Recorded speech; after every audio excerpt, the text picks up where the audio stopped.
Bueno, en cuanto al cerebelo, debemos aclarar que aunque clásicamente ha sido mirado como una estructura de control motor, en el ser humano eso implica cosas a mayor profundidad o digamos más versátiles en relación con que el movimiento no se trabaja solo en función del desplazamiento o uso de herramientas o funciones de locomoción, sino que aparecen elementos nuevos como la fonación, el lenguaje no verbal y todo lo que es la cognición social y la forma de relacionarnos que implican que haya un procesamiento bastante más complejo de todos los elementos relacionados con el mismo y que el cerebelo esté alterado en casi todas las patologías neuropsiquiátricas.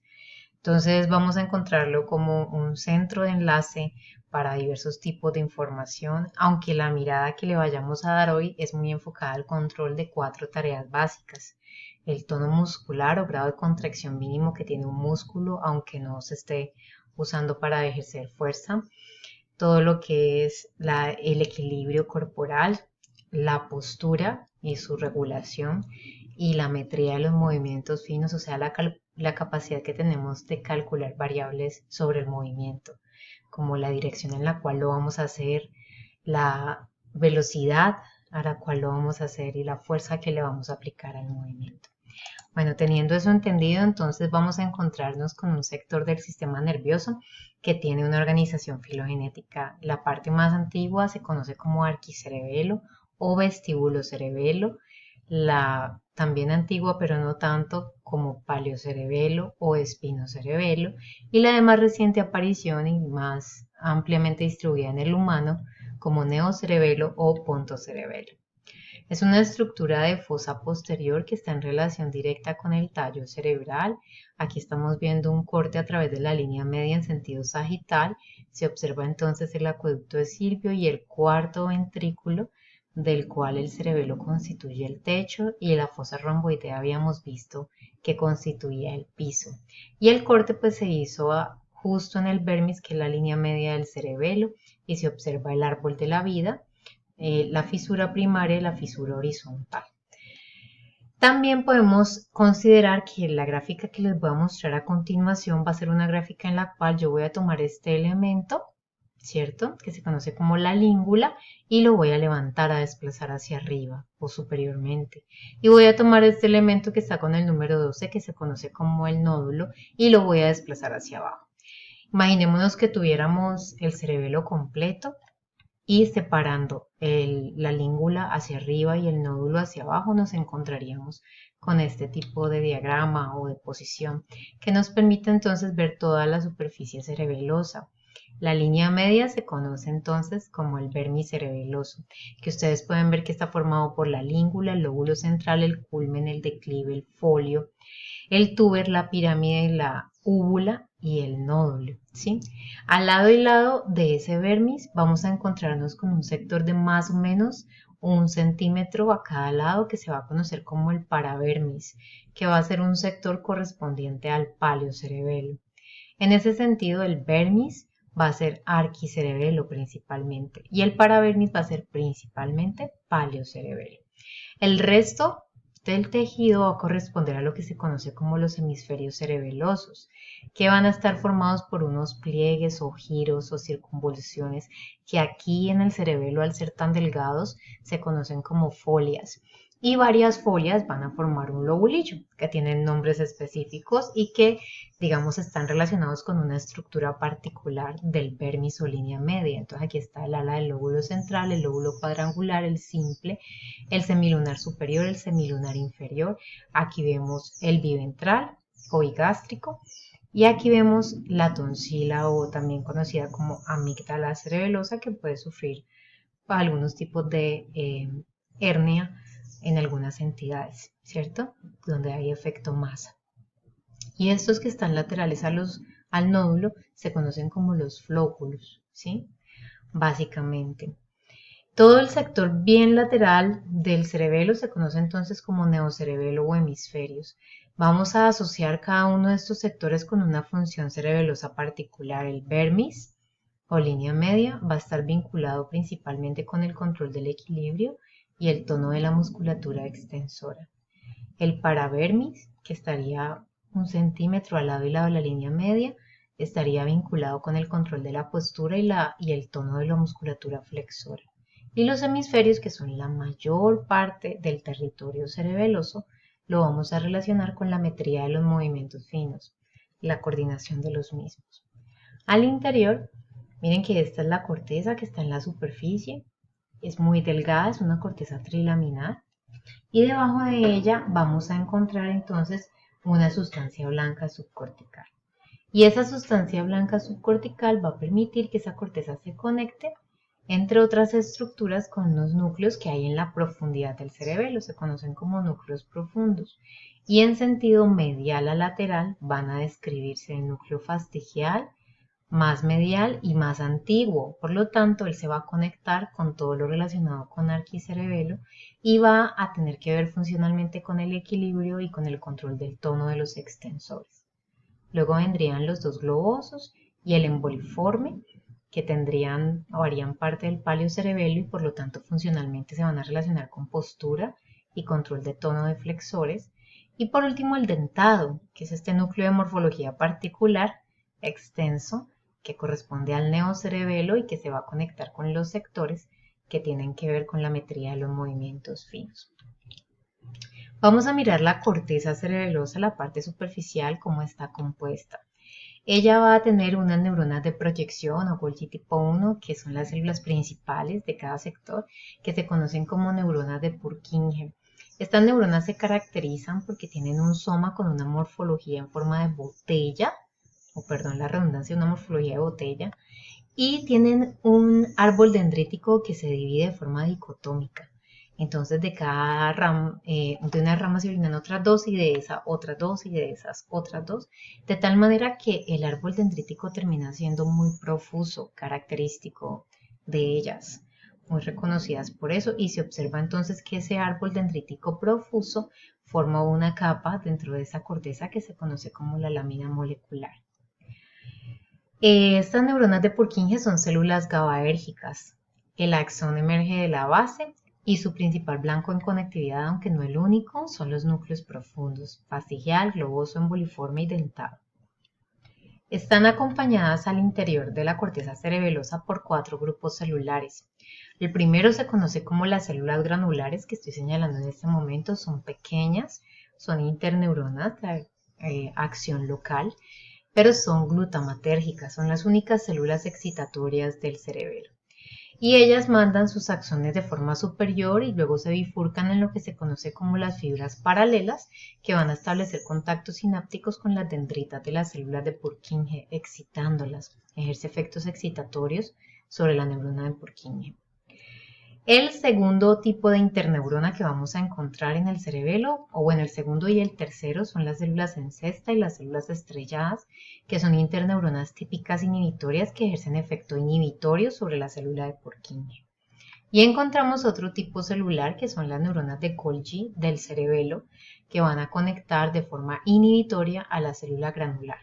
Y con eso tendríamos completos los 5 tipos celulares que vamos a encontrar al interior de la corteza cerebelosa. Aquí se vería la lámina molecular, donde están las dendritas. Aquí vendría la lámina de los somas de las neuronas de Purkinje y por debajo vendría la lámina plexiforme que tiene las neuronas granulares principalmente. El cerebelo va a tener 2 fuentes de aferencias de relevancia. El primer grupo son estas que están dibujadas aquí en color rojo, se conocen como fibras trepadoras, son excitatorias y provienen exclusivamente de la oliva inferior. Van a influir sobre postura, sobre control de los movimientos, sobre todo aquellos movimientos que son alternantes, donde yo uso un grupo muscular e inmediatamente uso su antagonista. Se llaman movimientos alternantes, los más famosos en clínica son las llamadas de adococinesia, ¿cierto? O movimientos de pronosupinación rápidos. Eso es un ejemplo de movimientos alternantes, pero también está la flexoextensión. Bueno, hay muchos tipos de movimientos donde yo puedo alternar el grupo muscular. El resto de las aferencias que llegan al cerebelo van a provenir de los sectores que vamos a estudiar hoy, que yo llamo muy coloquialmente los amigos del cerebelo, y que son estructuras mayoritariamente del tallo que hacen sinapsis excitatoria también, igual que las trepadoras, pero sobre las granulares. Esa es la diferencia. Estas no hacen sinapsis sobre Purkinje, sino sobre las granulares en un tipo de sinapsis particular que puede tener varias terminales presinápticas y varias terminales postsinápticas y se llama glomérulo sináptico. Es un arreglo atípico en el sistema nervioso, pero se presenta aquí en el cerebelo. ¿Cuáles son esos lugares que proveen fibras musgosas al cerebelo? Entonces, todas aquellas estructuras del tallo que se conectan con el cerebelo, los núcleos rojos, los núcleos vestibulares, la formación reticular, los núcleos propios del puente y también muy particularmente los fascículos que vienen de médula espinal y que van a traer información propioceptiva hacia el cerebelo. Entonces, ¿cómo regulan estos grupos neuronales las tareas que mencioné al principio de la presentación? Existe un circuito base a través del cual se hace todo este procesamiento de la información motora que facilita la planeación de la misma y por lo tanto una ejecución organizada. Entonces vamos a tenerlo, este circuito base, yo lo voy a describir como un circuito donde siempre va a haber una entrada. Generalmente esa entrada va a estar localizada en el tallo cerebral y esa entrada va a depender de la circuitería que está asociada a ella, o sea que tiene aferencias, ¿cierto? Que están llegando a ese sector. Y de esa entrada va a generarse una información aferente hacia la corteza cerebelosa. Cuando yo diga corteza cerebelosa me voy a estar refiriendo o al vermis o al paravermis o a los hemisferios dependiendo de la función. Si es equilibrio, tono de extensores, postura, tono de flexores o si es la metría de los movimientos finos. Entonces puede ser cualquiera de los tres sectores dependiendo de la función de la que estemos hablando. Así como me proyecto al córtex donde están las neuronas de Purkinje, recuerden que esta entrada, como es una fibra musgosa, va a llegar directamente a la neurona granular. Y la neurona granular, al ser excitatoria, va a excitar a la neurona de Purkinje. Entonces el efecto aquí es excitatorio. Sin embargo, el efecto desde la célula de Purkinje hacia el núcleo profundo es un efecto inhibitorio. Y ese efecto inhibitorio va a ser contrarrestado por entradas que llegan también directamente de ese sector del tallo hacia los núcleos profundos, haciendo pues que el balance en el núcleo profundo sea positivo. Y este paso de corte cerebeloso a núcleo profundo es importante para el preprocesamiento de la información y para determinar la excitabilidad del núcleo profundo, así sea inhibitorio. Y se genera una salida excitatoria de regreso entonces hacia el tallo cerebral, al mismo lugar donde empezó el circuito, pero a un sector de salida de ese lugar. Y a partir de ese sector de salida de ese lugar se va a generar un fascículo, porque si yo voy a regular una tarea motora, yo debo llegar a neuronas motoras localizadas en la médula espinal. Entonces siempre en este sector de salida se genera la eferencia, que es un fascículo que va a médula espinal, a actuar sobre neurona motora inferior para lograr ejecutar la tarea que sea, equilibrio, postura, regulación de postura, lo que sea que vamos a trabajar.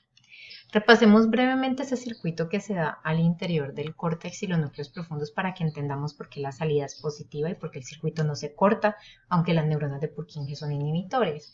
Entonces aquí lo que tenemos representado es la célula granular que está localizada en la corteza cerebelosa, sus fibras paralelas que excitan a la neurona de Purkinje y la salida de la neurona de Purkinje hacia el núcleo profundo que es inhibitoria. Entonces ella es excitada por la granular, que a su vez fue excitada por las entradas musgosas que vienen de los amigos del cerebelo que vamos a estudiar ahorita, de cualquiera de ellos, núcleos rojos, vestibulares, formación reticular, puente. Y esto generaría entonces una excitación final de la neurona de Purkinje que terminaría inhibiendo el núcleo profundo. Sin embargo, el dibujo nos permite reconocer unas colaterales que ustedes ven que se están desviando de esos axones para conectar de forma directa a los núcleos profundos. Entonces las fibras musgosas también van a hacer sinapsis allí y eso va a determinar que la salida finalmente sea positiva. Lo mismo con las trepadoras, aunque las trepadoras no van a ser parte del análisis que vamos a hacer en cada uno de los circuitos, pero es importante tener en cuenta que ellas funcionan de la misma manera, solo que de forma directa sobre la neurona de Purkinje. Y aquí está un resumen de lo que serían los cambios eléctricos en cada uno de los sectores. La entrada que va a venir desde el tallo como fibra musgosa va a generar un efecto excitatorio sobre la granular que a su vez va a generar que la de Purkinje se excite y esa de Purkinje excitada va a tender a inhibir el núcleo profundo, pero el núcleo profundo está siendo excitado de forma directa por la entrada que está llegando desde el tallo y eso hace que la salida, ya con una mezcla de los dos tipos de información, que ambas van a ser importantes, sea una salida pues excitatoria y el circuito se complete. Habiendo considerado eso, entonces miremos cada uno de los circuitos. El primero es el circuito del equilibrio corporal. Las estructuras del tallo que van a estar involucradas son los núcleos vestibulares, que son 4. El superior, el medial, el inferior y el lateral. Superior, medial e inferior son los núcleos vestibulares de entrada. Van a recibir de varias partes, pero va a ser muy importante para este circuito lo que viene del oído interno por el nervio vestíbulo-coclear y lo que viene por el fascículo longitudinal medial, que ya sabemos que eso está recogiendo de colículos superiores, núcleo del tercero, núcleo del cuarto, núcleo del sexto, ¿cierto? Y formación reticular. Entonces esas entradas llegan a estos núcleos y estos núcleos, como están localizados en la transición entre puente y bulbo, ellos van a generar entradas hacia el cerebelo por el pedúnculo cerebeloso inferior. Este pedúnculo cerebeloso inferior va a generar entonces la conexión con el vermis en el córtex cerebeloso y con el núcleo fastigial en los núcleos profundos. Vermis conecta a su vez el núcleo fastigial y recuerden que el efecto final en este circuito es una salida excitatoria a través del mismo pedúnculo, porque yo estoy todavía allí a nivel entre puente y bulbo y tengo que llegar otra vez a ese sector del tallo. Entonces llego allí, pero al núcleo de salida, que es el núcleo vestibular lateral. Y en ese núcleo vestibular lateral tiene origen mayoritariamente un fascículo que se va a llamar el fascículo vestíbulo espinal. Y ese fascículo vestíbulo espinal va a descender a nivel medular para hacer sinapsis sobre neuronas motoras de tipo alfa, que en este caso particular pues van a mediar acciones sobre todos los músculos antigravitatorios que suelen ser los extensores corporales, al menos en los miembros inferiores. Entonces vamos a considerar pues un circuito determinante para el mantenimiento del equilibrio y para la ejecución de ese equilibrio corporal. Por otro lado, tenemos un circuito para el control del tono de la musculatura extensora. Esto es diferente al anterior, porque este se va a encargar de tono, que es el grado mínimo de contracción que tiene un músculo, aun cuando no esté produciendo un efecto de fuerza. En el anterior sí necesitábamos producir un efecto de fuerza para lograr mantener el equilibrio. Aquí no. Entonces aquí vamos a tener la estructura encargada, que es la columna magnocelular de la formación reticular. Se las mostré como la segunda columna de la formación reticular de sentido medial a lateral, y vimos que tenía varios núcleos a lo largo de su distribución. Los núcleos superiores, como el complejo magnocelular del mesencéfalo, el pontino oral, el pontino caudal, van a generar proyecciones sobre todo hacia diencéfalo y telencéfalo, formando algo que vimos que se conoce como el sistema activador reticular ascendente, o SARA, y que determina nuestro nivel de alertamiento. Esas células que están localizadas a ese nivel envían aferencias por el pedúnculo cerebeloso superior, porque esto viene mayoritariamente de mesencéfalo, hacia el vermis cerebeloso y también hacia el núcleo fastigial, que es el núcleo asociado al vermis cerebeloso. Ambos son arquicerebelo. Y por el sistema de conectividad que les expliqué previamente, se genera una salida excitatoria desde el núcleo fastigial principalmente a través del pedúnculo cerebeloso inferior, ya no superior, porque voy a llegar a la misma columna, pero al sector de salida, que en este caso está localizado en el bulbo, en lo que sería el complejo magnocelular del bulbo, que hace parte de esa columna magnocelular de la formación reticular. A ese nivel se genera un fascículo, que se conoce como fascículo retículo espinal, que va a estar entonces a lo largo de la médula espinal para hacer sinapsis sobre las neuronas motoras tipo gamma, que son aquellas neuronas que vimos que eran determinantes para el tono muscular. ¿Ya? Las alfa para fuerza. Aquí estas van a ser gamma porque van a ser importantes para tono muscular. El tercer circuito que vamos a estudiar entonces es el circuito que va a controlar postura, que va a ser un elemento semiconsciente, no tan inconsciente como los otros dos, semiconsciente, y además que necesita aplicación de fuerza para su regulación. Y el tono de flexores, que este sí es una función bastante inconsciente y que tiene que ver solo con el grado mínimo de contracción muscular en conciencia o en vigilia. Entonces miremos, es un sector que va a trabajar en algo un poco mixto. Y la estructura del tallo que va a estar relacionada con esto van a ser los núcleos rojos, que son particulares porque tienen un sector parvicelular y uno magnocelular que ya estudiamos. El parvicelular es el sector de entrada, ahí llegan aferencias desde las áreas motoras y desde algunas áreas sensoriales. Y genera a su vez entradas hacia el cerebelo a través del pedúnculo cerebeloso superior, porque recuerden que los núcleos rojos son de nivel de folículos superiores, ¿no? Esto es mesencéfalo. Entonces entramos por el pedúnculo cerebeloso superior hacia el paravermis, que es la estructura relacionada con postura y tono de flexores. Y también hacia globoso y emboliforme, que es la estructura asociada al paravermis en los núcleos profundos. Y una vez se da el circuito de retroalimentación entre estos dos, se genera una salida a través del mismo pedúnculo porque debemos regresar a la misma estructura que está localizada exclusivamente a nivel de mesencéfalo. Entonces nos vamos por el pedúnculo cerebeloso superior, llegamos a la porción magnocelular de los núcleos rojos y a ese nivel se va a generar el fascículo rubroespinal.